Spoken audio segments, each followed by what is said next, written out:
Hi, everyone. Welcome to the SilverSilk and More channel. It's time to cozy up and have a big slice of pumpkin pie. Earrings, of course. Check these out. Oranges, bronze, and fig tones, perfect for fall season and reminiscent of everyone's favorite treat, pumpkin pie. We're going to learn how to create earring hoops using SilverSilk leather chain. We're going to learn how to brick stitch and create layers of beadwork. And I'm going to show you at the end of how to kind of finish out all the threads and get everything nice and cleaned up to have a nice finished, beautiful set of earrings. Real quick, if you enjoy this content and want to see more, do a few things for me. One is to hit that like button and tell your friends about this channel, share it with your creative community, and of course, subscribe to this channel, which lets YouTube know that this channel is important and needs to be seen by other creative folks out there. So I am going to show you what the finished pair looks like, a close-up, if you will. And I'm just going to pan down right to my work surface and tell you guys all about the tools and supplies that we'll need. All right, cutters. Here I've got my trusty Lindstrom set. As you can see with the dirty plier handles, that these have been with me for a very long time and I enjoy using them, I think for the last 10, 15 years, in fact, and they've cut through a lot of things. But believe it or not, they will still cut through thread. And if they don't, I actually do have a handy pair of thread cutters or scissors with me, just in case. But I have a feeling that my old faithful here will come through. You'll also need a pair of chain nose pliers, which I've got behind me. Here we go. Trusty company here as well, rubbers. And then you'll need some Loctite glue, or you can even use E6000, which is a silicone-based glue, and either of these work really well. One dries faster than the other. The E6000 will require maybe about a whole day's worth of drying time. Just to be on the safe side, I say 24 hours. Probably like 2 hours will suffice, but it's better to err on the safe side with anything wearable, I'd say. And so, but the Loctite glue will for sure dry very quickly, and will just have an equally strong hold, in fact.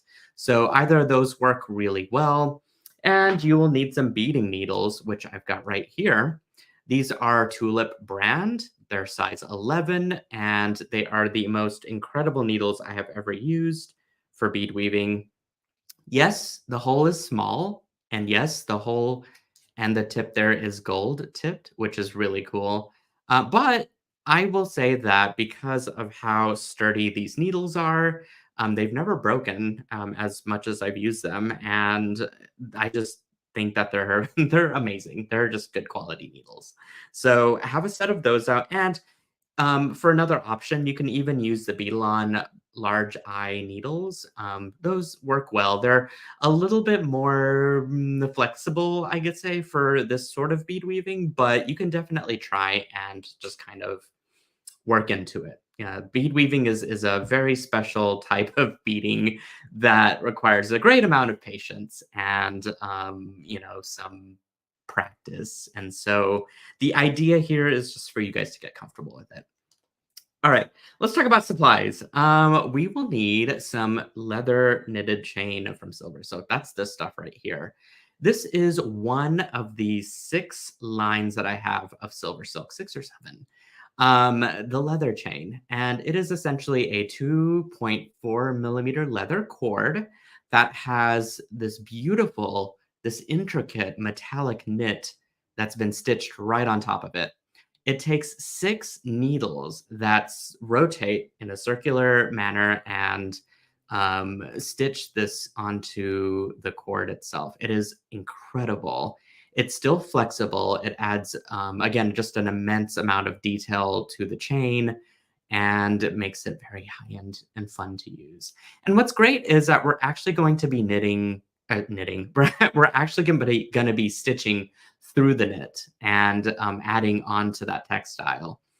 But I'm going to show you a couple different ways that you can actually achieve the look that we're going for today. But this makes an excellent base for any sort of bead weaving. It's sturdy and it will definitely hold its form, which makes it perfect for an earring finding. So they're sold as a 3-foot spool, and I've got about, I'm looking at 6 colors on my inventory table over here of this. And my plan is to get even more colors out there. And sometimes I have specialty colors that you can find in my Silver Silk pop-up shop, which for that, you'll want to head over to silversilkonline.com and check out the pop-up shop store. Okay, so have some of this out. You'll only really need a total of 9 inches, so 4.5 inches per earring.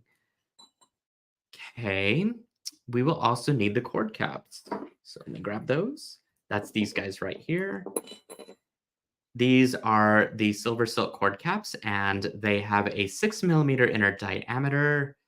Um, and the silver silk stamp on them. So these are just great for, finishing off these ends of either cord that's up to 6 millimeter, or in this case, since we're doubling up on the leather knitted chain, those will just fit quite snugly in there. So have a couple of these out. This is the dark rhodium colorway, by the way.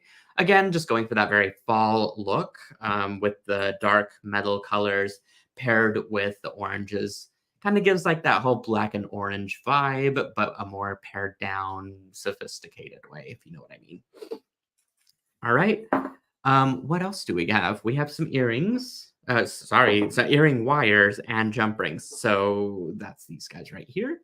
Also in dark rhodium and also part of the same silver silk plating technology, which is 5 layers of plating. And then the sixth is actually the metal color.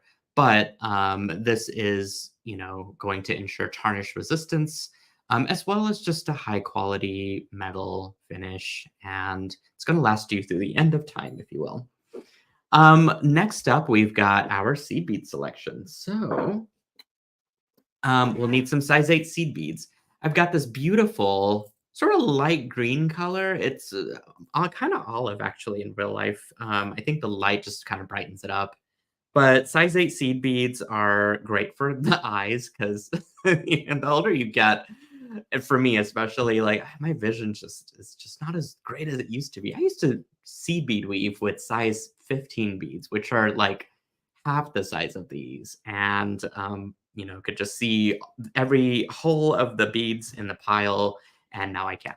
But these are amazing to start with. You may even want to start with size 6 seed beads if you want to, but for this pattern, we're using size 8 as the largest side, and then kind of scaling back from there with the other cylinder beads, or in this case, Delicas, which you'll need 3 colors of right here.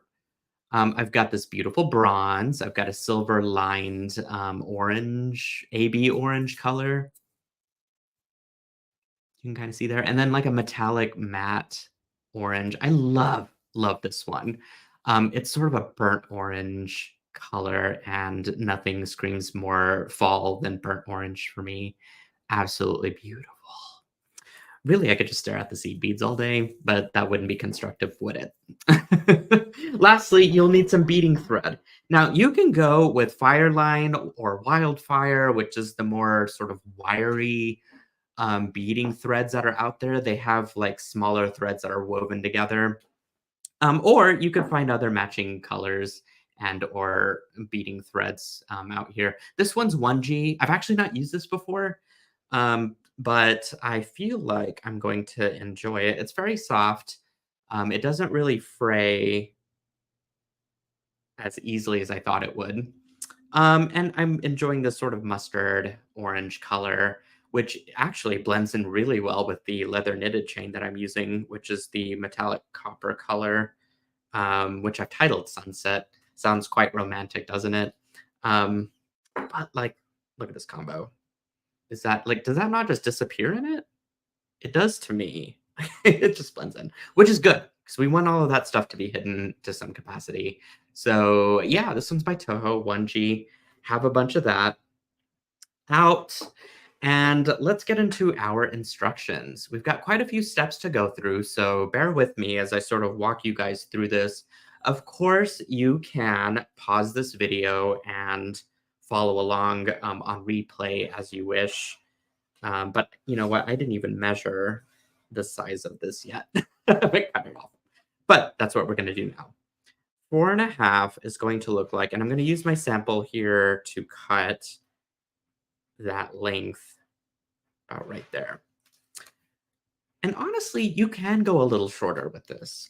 There is no direct seed bead count for the stitching, which is kind of both very open-ended and fun, and at the same time very nerve-wracking, and I must have the exact count. OCD-ness. But again, just think of this as sort of your step into bead weaving. We don't need to take this too seriously. We just want to have fun with it. And so if we get a count or a seed bead incorrect, it just means that there's a happy opportunity to try and push it to a different direction, or perhaps change it up a little bit, make it yours. You know, there's no right or wrong answer with this. There are a few steps you can take to make sure that it looks correct, though. All right, I'm going to bend that in half, and I'm going to create this hoop design. And I kind of also want to make sure and keep an eye out on my knit, just so that there is a central knit running through the chain and that it's not all twisted up. Okay, so I want to make sure that I follow along according to the knits here, that they all line up and make sure that they go up top side as they should. Sometimes if you're not careful, that knit kind of twists up into the cording and it looks like it's going to be straight, but it's not. And it can sort of throw things off, you know. So once you kind of get all that sorted out, just grab your end cap. And this is the part that you're going to just shove it right into that end cap. One thing you want to note is that hole of your end cap should be right parallel with, I guess it'd be perpendicular. I don't know. I always get those terms sort of interchangeable. But you want the hole to be face up according to the edge of the leather knitted chain so that your earring wire and your jump ring can lay flat as such. Well, really just your jump ring. So just kind of make sure that that all lays nice and flat accordingly. I'm going to turn it upside down, and this is a part where you can grab your glue. Okay, I'm going to grab my Loctite, and I'm going to just go ahead and add a few drops right into the cap. And one good tip that came from this was actually tapping on your table to make sure that that glue goes into the end cap as much as possible. Kind of like, I don't know, tapping your baking your metal pan on the table when you're ready to bake so that those air bubbles come out. I mean, we've all done that, right? I hope I've done that. So, kind of the same principle here. You wanna tap those air bubbles out. Just get them out. I'm just wasting some time and letting this dry a little bit before we move into our next step here. But we can go ahead and thread our needle, which is really the scary part for some people. But I'm going to hopefully try and take some of that fear away. I'm just going to grab a generous length of 1G, which we're all kind of accustomed to what feels right for us to handle with our beading thread. Um, if you've never bead woven before, go in short lengths, about 2 feet to 3 feet. You're going to have an easier time controlling that thread and making sure that it doesn't twist up on you. If you're an avid bead weaver and have had years of experience and are just looking for the pure joy of weaving on silver silk, hey, I say go for all 5 yards. You won't have to tie anything on, and that'll be okay. For this particular example, I think I'm going to go with the 2 feet and cut it off here.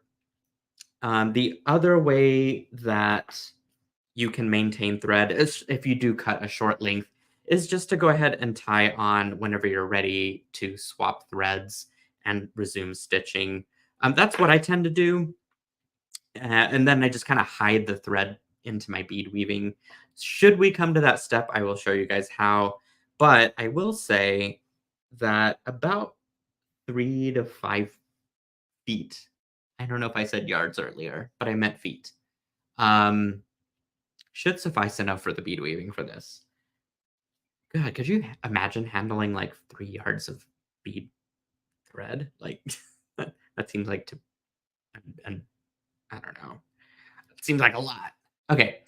I am getting ready to show you guys how to thread this needle. So what I do is I just put that hole right between my thumb and index. I kind of push that thread down between my fingers and then put the needle directly over it. And then I just push right up. And if you're lucky and years of practice, believe me, that thread will just come right out over that hole. And you have got your needle all nice and threaded. So once you've done that, we can now move on to the next step, which is going through our knits. Now I'm going to go, because I'm right-handed, I'm going to stitch on the right side. But what I'll probably do is start with my left and then flip this whole thing around, which actually is kind of a nice part of beading on something so symmetrical is that you have this beautiful luxury of moving the piece around to make it more comfortable for you to bead weave on. All right, I'm going to go through one of the knits with my needle. I'm going to be a couple millimeters below that end cap, as you can see here. I'm going to do a super close up. And that needle should go just pretty easily through the knit. And if it doesn't, here's what you can do as an alternative, is just to go directly under the hoop and right over. Okay, but let's go with this step of actually going through the knit and tying it. All right, so I've gone through the knit and I'm just gonna go ahead and tie a square knot a couple times. I'm gonna leave about a, I don't know, 6 to 7 inch. Well, and not in this case. I've got more of like a 5 inch tail here, which is still actually pretty good. You don't want to go anything above 3 inches though, because you're gonna have a very difficult time tying stuff at the end. So try and shoot for the 5 to 7 inch extra bit of tail thread here. Alrighty, so there's what it looks like tied up, and there's that step. So in the instructions, it's recommended at 7, so that's what I would go with. I think I've just done this for so long that I can get away with 5, but I wouldn't recommend it for the beginner. Definitely hit up that 7 inch. Okay, let's move on to our actual bead weaving. So we are going to pick up, and I'm going to flip this whole thing around, so get ready. Boom. Alrighty. Now I'm on this side. I'm going to hold that tail thread behind the actual form, behind the hoop. And I'm going to pick up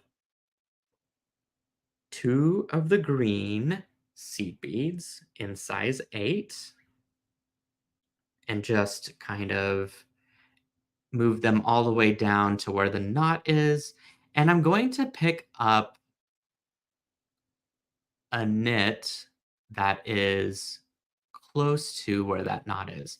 And I want to stay on the outer edge of my earring hoop. Okay, and then just pull right through and go up through that second seed bead. This is what's going to start your brick stitch. And you'll notice that your beads just sort of pop into place. Okay, we're going to repeat this, but we're just going to go one bead at a time now. So pick up a green, pick it up and drop it down. Righty. And go into a knit with your needle. There we go. It's kind of hard to like look. I was looking at the camera and I just need to look at my work surface here. And then go up through the green again. Isn't that perfection? Now, if this is going to be troublesome, we're going to do a couple more together. I'm going to show you another way that you can do this. Because I understand, like, it can be a little tedious trying to find those knits and getting it all perfectly aligned and hoping for the best. And sometimes that's what these projects are. It's just a good guesswork of stitching. But As long as it looks intentional and looks, somewhat like the example, then we're in good shape. Now, if you don't want to go through the knits, here's another thing you can do. Totally forgivable, by the way. If you want to drop your bead down, instead of going through the knit, just go through the entire hoop. And I can guarantee that if you've matched your thread, nobody's going to know. See how the difference is? I mean, we can see it because we know it's there, but whenever you're kind of out of, complete focus there, does that not look the same? So let's do a couple more using that method.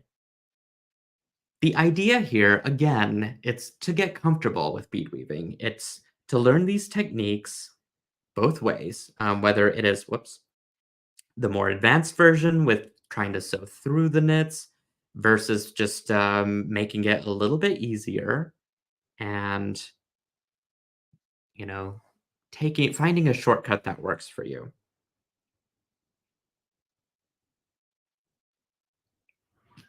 Okay, there we go. Yeah, really the key here is just to find a thread that kind of blends in and you won't even see it. So basically, the idea here is just to repeat this stitch until you've gone all the way around the entire hoop to match up to the same space as where you started. Now, as you continue to layer up your beadwork, you're gonna have to do something with your thread. So I recommend having a second needle out, and what you're gonna do is, I got my needle all threaded and knotted on here, but I'm gonna untangle that real quick and show you. There we go. You want to move this thread out and into the layers, through the layers of the beadwork. So by that, I mean going ahead and threading that on to your needle and then moving it up into that next bead up. You'll see as we progress through this project that we're going to continue to move this thread into and above those layers. So just keep an eye on that. All right. Through TV magic and some help of some friends, we've got one that's been finished already for us. Look at that. All the grain has been installed. And now we're basically ready for our next layer of beadwork. So there it is in real life. And we are ready to start with our next set of beads. Now, at this point, you can switch to whatever orange you want to. I'm going to stick with the silver lined, and it's pretty much the same as we started earlier. We're going to pick up two delicas. Okay, drop those down, and then go between the first two seed beads. This is called a thread bridge. It is that little gap of thread between two beads.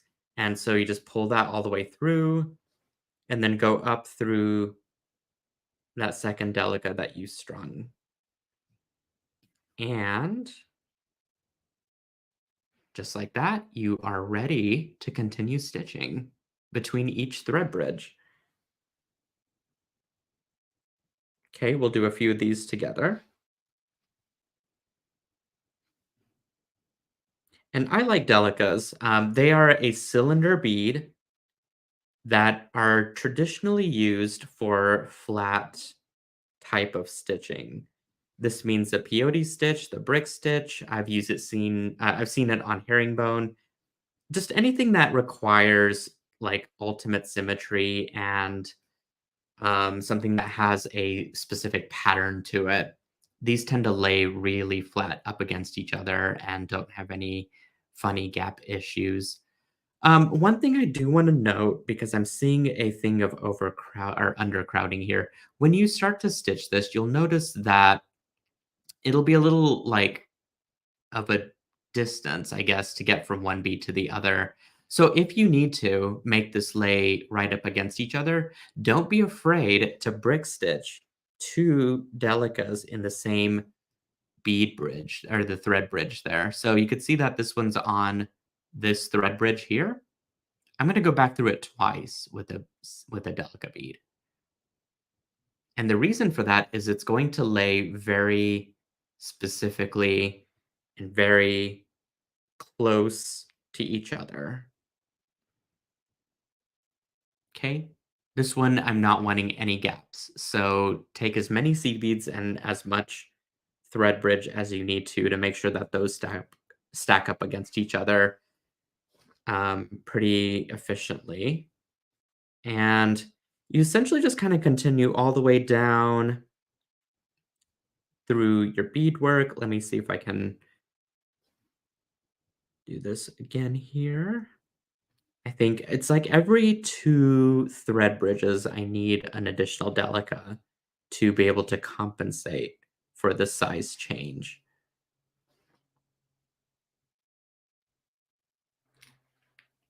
All right.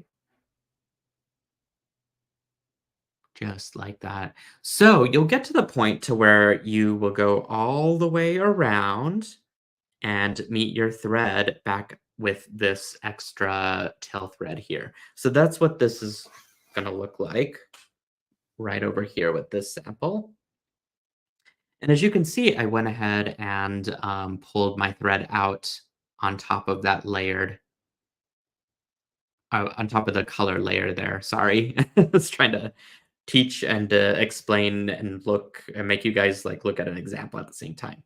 So I'm going to keep my little tail thread out of the way and ready for our next layered piece. So guys, what do we do at this point in time? I feel like we should know. We string on two Delicas.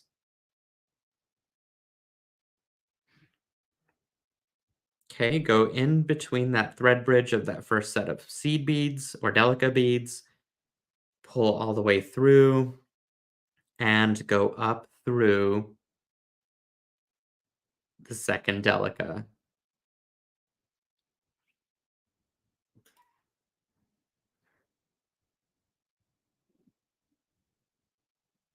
Okay, just like that.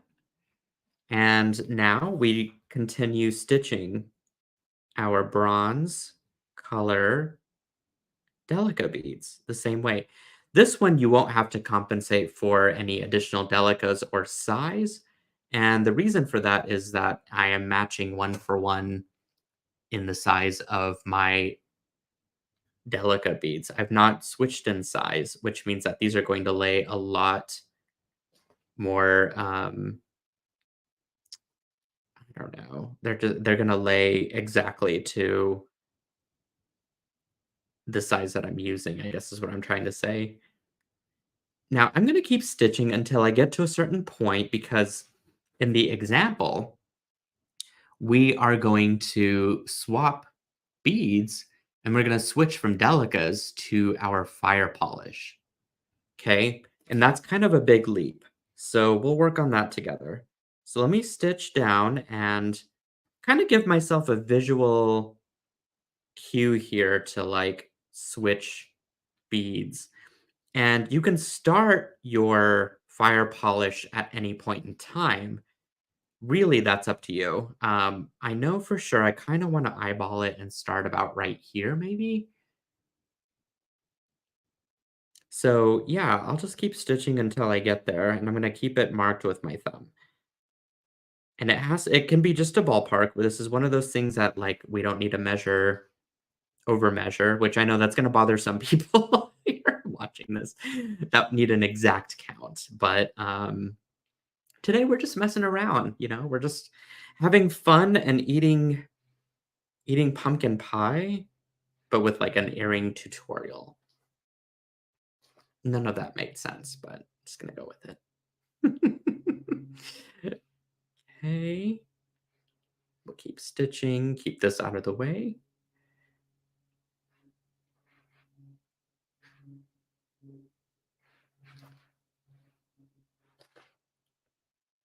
And there we go. Okay, so it looks like I'm probably gonna need about 5 more beads to be able to then switch to my fire polish.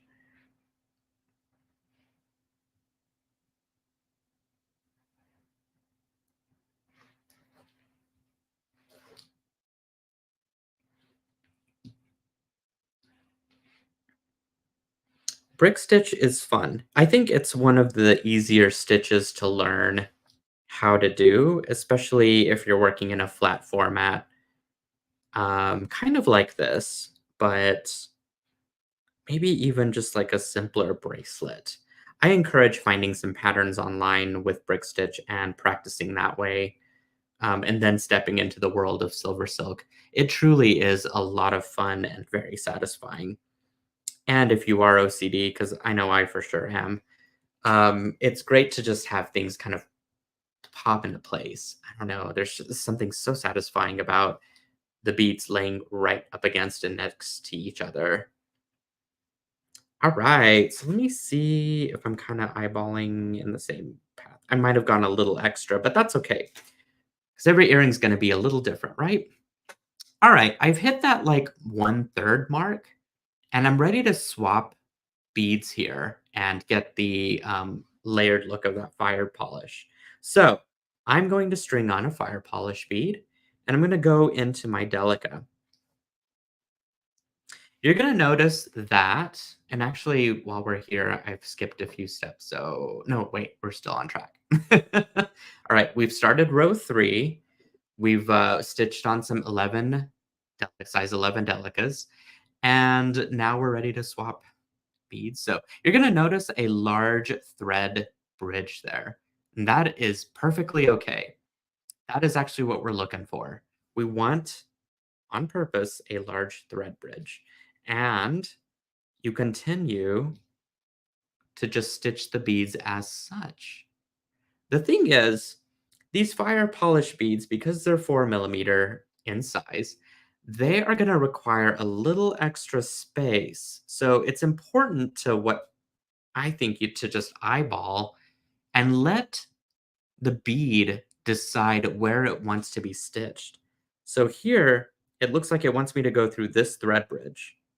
So I am going to just honor that bead's wish, skip a thread bridge, and sew right through that third one and come right back out. Um, Also, you'll notice that because I'm on a curved side here, it's going to be super important to let the beads tell you where they want to be stitched.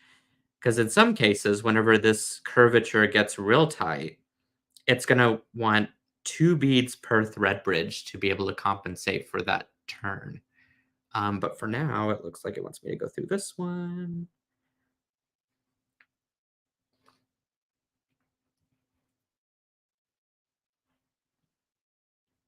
Okay, just come back up.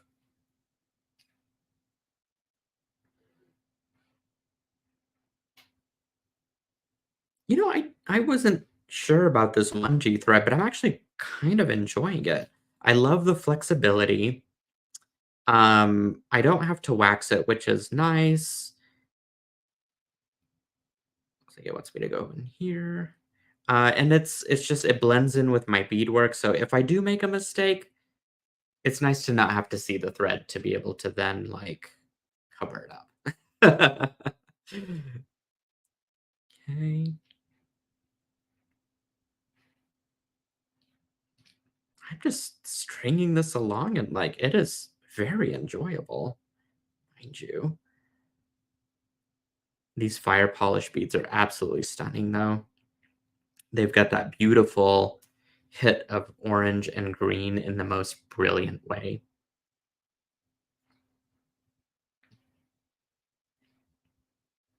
Wow, look at that. So those are just going to stack up next to each other, and you want to go all the way around until you can eyeball and swap over to back to your fire polish bead, or sorry, back to your Delica beads. Okay, so you'll go all the way around up to here and then switch back to your Delicas and finish this out. And you will get to a point that looks ooh, like this. Okay, you could see that there's that large thread bridge there, and that's okay. And we've made it down to our Delicas on this side. So I am ready to now swap over to another color of Delica's. This will be the frame that sort of sits outside of everything. And it's that beautiful matte orange color. Okay. So same thing here. Remember what we learned? We learned to string two of those of any bead that you're starting with. Go into that first thread bridge. Okay. Just go ahead and pull that thread all the way through. Get these to kind of line up next to each other. There we go. And come up through that second bead that you just strung. And now we can add our last layer of beadwork to this.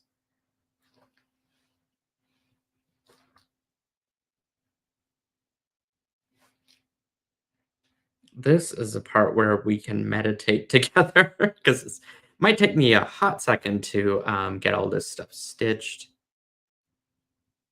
But I'm telling you, it is the middle of the week and I need some like bead therapy. Gets that heart rate down, gets the mind all relaxed and chill. And I'm saying something about like just the peace and silence and the repetition of beating. It is like doing yoga, but without sweating.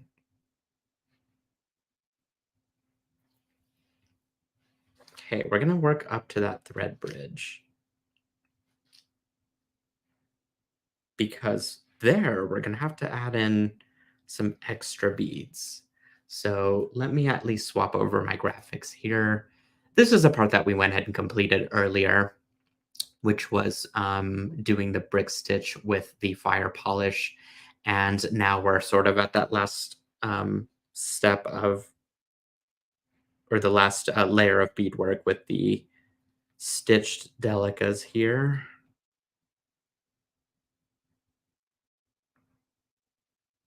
Oh, whoops. I ended up not needing to do that quite yet.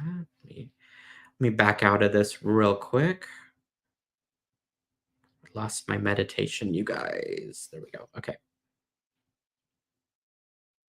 There. Back on track. We are back on track. I'm going to stitch here a few more in place.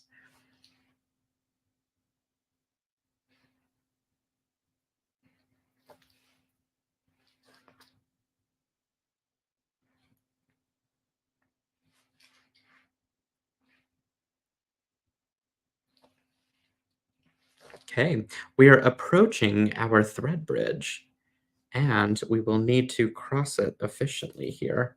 And the way to do that is to actually string a couple or brick stitch a couple delicas right onto it. So I'm going to start here.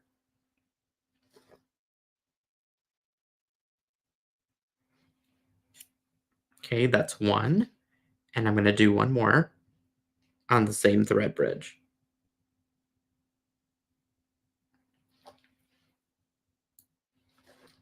Did you hear that snap into place? That is the most satisfying sound ever. Okay, there we go. All right, so you see that that made a nice little jump. And we can now go between our fire polish. Now, the thing is, the fire polish is a lot larger than these delicas. So you're going to probably need about 2 beads, give or take, per thread bridge to really like make this symmetrical and lay flat.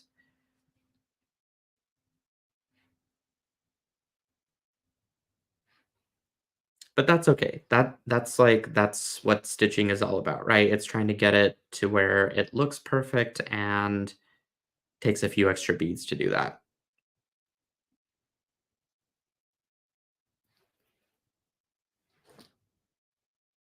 I will say for the amount of stitching that I've already done, this goes kind of quickly. And you can see that this is starting to build quite nicely together. Let's just keep it going. I mean, I guess if you're watching on replay, this is a good time to like fast forward until the end. And if you're just here for the magic, then by all means, I can continue talking and stitching this together, or just having a moment of silence. It's all good. There's no right or wrong answer to this. This is however we want to make it. Okay,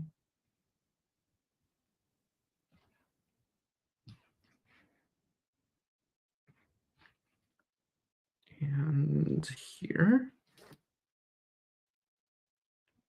Of course, I can always go back in YouTube and chop some of the stitching down so that we go right toward the end here. That way, gets to the point a little quicker. Because I do want to show you guys. I don't want to leave you hanging on how to end the design with the threads, because that's very important for the professional finish of this design. And for those of you that are new to stitching, because I've had quite a bit of experience, I've finished out my threads in so many different ways. There really is not a right or wrong answer, but there is a inefficient way of doing things, which ends up, unraveling your design, or something comes apart inevitably, which is really what we don't want happening as we're gifting this to someone or wearing it on the go and something falls out of place. Um, would be completely unfortunate. And so, you know, meeting up with your threads and knotting it a couple times is what I like to do. And then stitching it back into your work is going to be like super important for completing this. Also, I'm just kind of excited to have like a half a earring done, because I'll have two sets of these. And then I can give one to my friend and use the other, whoops, as an example. Okay, this is actually a good thing. Do you see how tangled my thread is getting? We need to drop the needle like it's hot and let our thread unravel before we continue stitching. Otherwise, we're just going to keep running into this annoying problem. But first, I think I'm going to try and stitch in this Delica so that I can have it ready. And then I'm going to drop my needle. Okay, so here we go. Just at my side and just drop it. Let it unravel and come back up, and you should be ready to go again.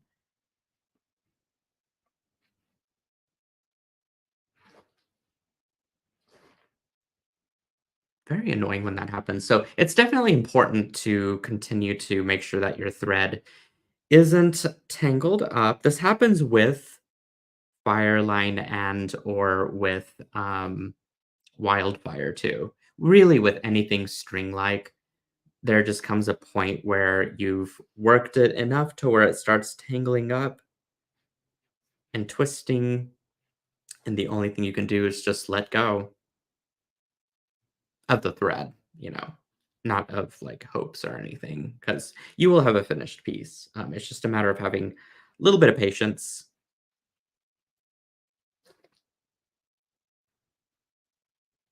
and control over your materials. Okay, it's twisting up again, so just gonna drop it. There we go. It was twisted up quite a bit. All right, I need to dump some more seed beads out.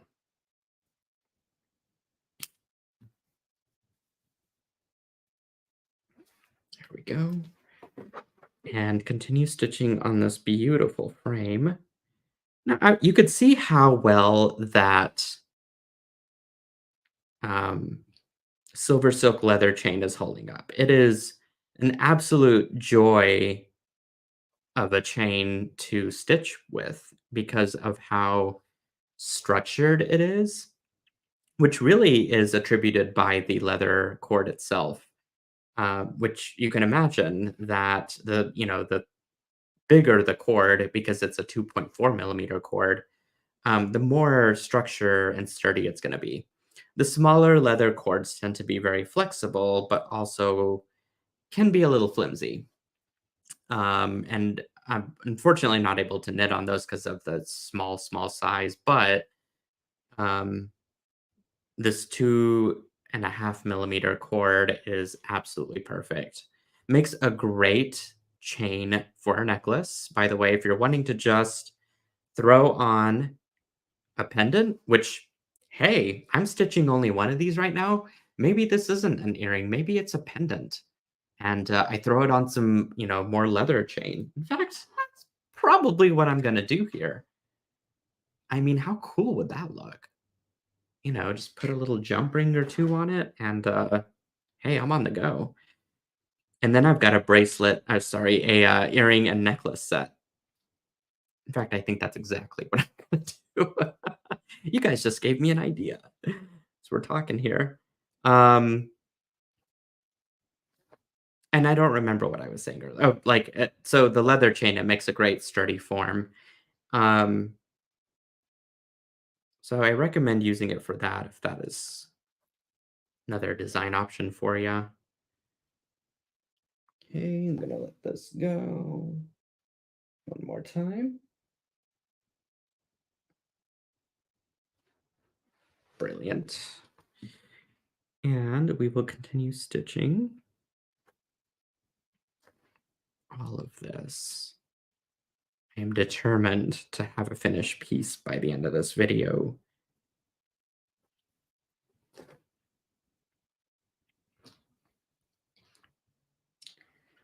Okay. Oops. A few more beads here. We're approaching our second thread bridge here on the other side, and it's basically going to be the same styling stitch as we did earlier. It is going to use two of the Delicas, possibly three. I think two, though. Two should be fine on that thread bridge. And then we're basically going to just start stitching right on top of our previously sewn Delicas. So let's do two and see where that lands. Okay, there's one. And two.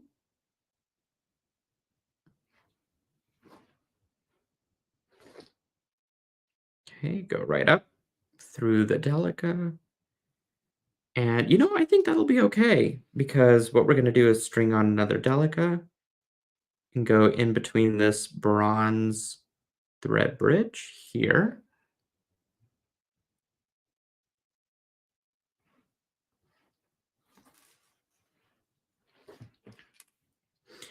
And we have successfully stitched to the point to where we have now approached our final row of Delicas.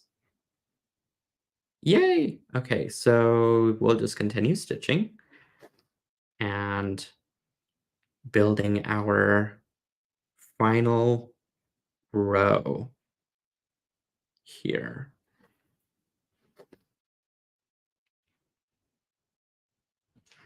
Okay.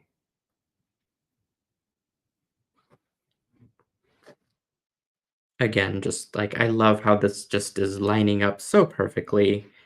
And I am very excited that I decided to make this into a pendant for a full set. Okay, we are approaching our final few beads here.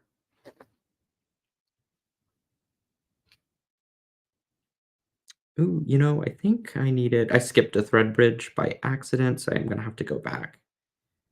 If you do mess up, what I recommend is just unthreading your needle, because if you try and go back with your needle, it is going to cause a bigger mess. Trust me, I've done it billions of times, just through my own stubbornness.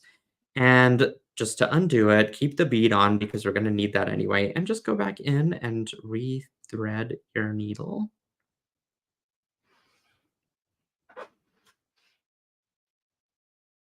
and continue stitching on that thread bridge that I missed earlier.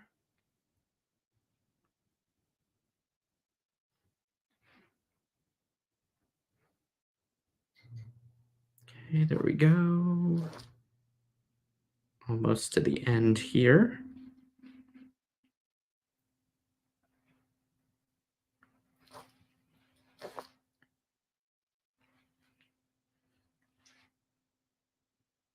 Let's see, a few more beads. When you get to that last row, and I need to see what my graphics say here because we did, in fact, went ahead and passed that second thread bridge already. The end is where we just pull both of our threads through. So I think what I need to do is add another bead here.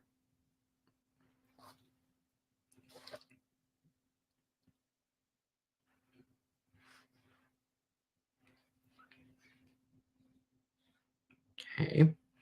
And what I'm going to do is take my tail thread. I'm going to unthread my working thread and rethread my tail thread here.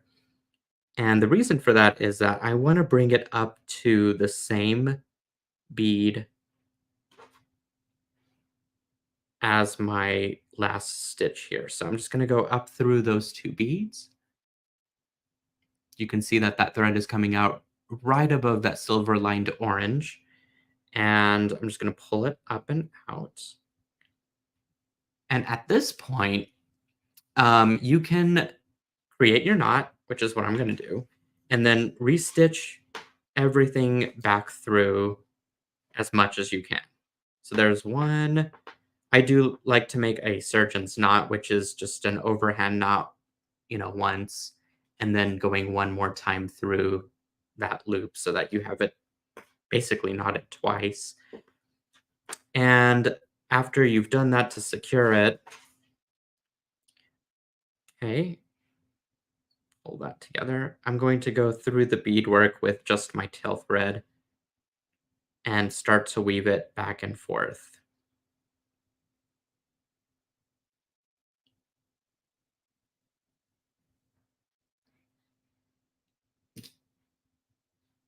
And I want to go about an inch into the work. Some say half inch, some say it just depends on how many things you're trying to go through. The more complicated you can make your thread path here, the better it is for the stability and the security of it not coming out because you've made that thread path so complicated. And you'll never be able to find it again if you are wanting to change this, which is actually probably a good thing because you wouldn't want this to come apart anyway. So I'm just going to make a complicated thread path, making sure that it's woven into the beadwork and that you don't see it, but you could see how far I've actually stitched through into the beadwork. And at that point, you can just grab your clippers or cutters or scissors and just nip that right off. And I'm going to do the same thing to this extra bit of thread here. I am going to go ahead and chop it off for my sanity because I don't need that much thread anymore.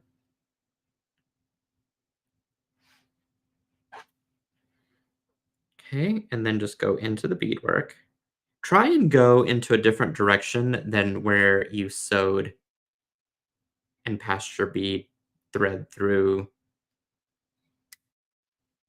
with the other tail thread. That way you don't have them competing against each other or like trying to simultaneously come out.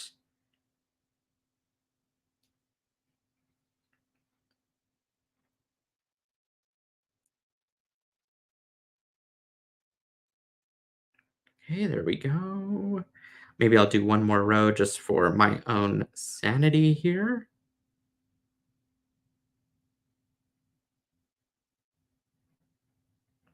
Okay. And I will say that that is one complicated thread path, so I am very satisfied. And I have got the most stellar beaded component and a slice of pumpkin pie that I can savor for time and time again. This one won't be eaten up, trust me that. Um, all right, so we've completed all our steps. So let me go ahead and show you the finished design one more time. And again, since I've got this nice singular piece now, I will say that it is going to make an excellent decorative pendant to wear as a set with the earrings. And I can use up the rest of my chain with it, which is perfect. I can't wait to assemble that together. Guys, if you enjoyed this video, please give it a big thumbs up, leave a comment. If you enjoyed the video, let me know and tell your creative friends about this video, this channel, everything about Silver Silk. You could do your shopping at silversilkonline.com. I've listed all the products that I've used in the video description. And finally, just subscribe to the channel and let YouTube know that this is an important creative channel. And you can also follow me on Instagram. And that's what I have for you this evening. I know it's a longer project. It requires a little bit of extra patience and some extra technique, but here in the land of Silver Silk, we like to have the variety. There's going to be a little bit of stringing. There's going to be a little bit of wire work. There's going to be a little bit of stringing. Like we just bring everything into the mix and we dabble, we play, we make mistakes, we laugh at stuff. It's a good time. And that's what crafting is. It's not taking things too seriously, but also trying to come up with a design that you can have time in, time out through the end of time and enjoy and have some good memories when you look at it. And so hopefully we've achieved all of those things today and you enjoyed the video. And with that, I guess I'll just see you at the next tutorial. Enjoy the evening and or day wherever you are. Big hugs from us and a special thanks to Danielle Wicks for providing an amazing pattern for this design. And we'll see you guys again soon. Bye.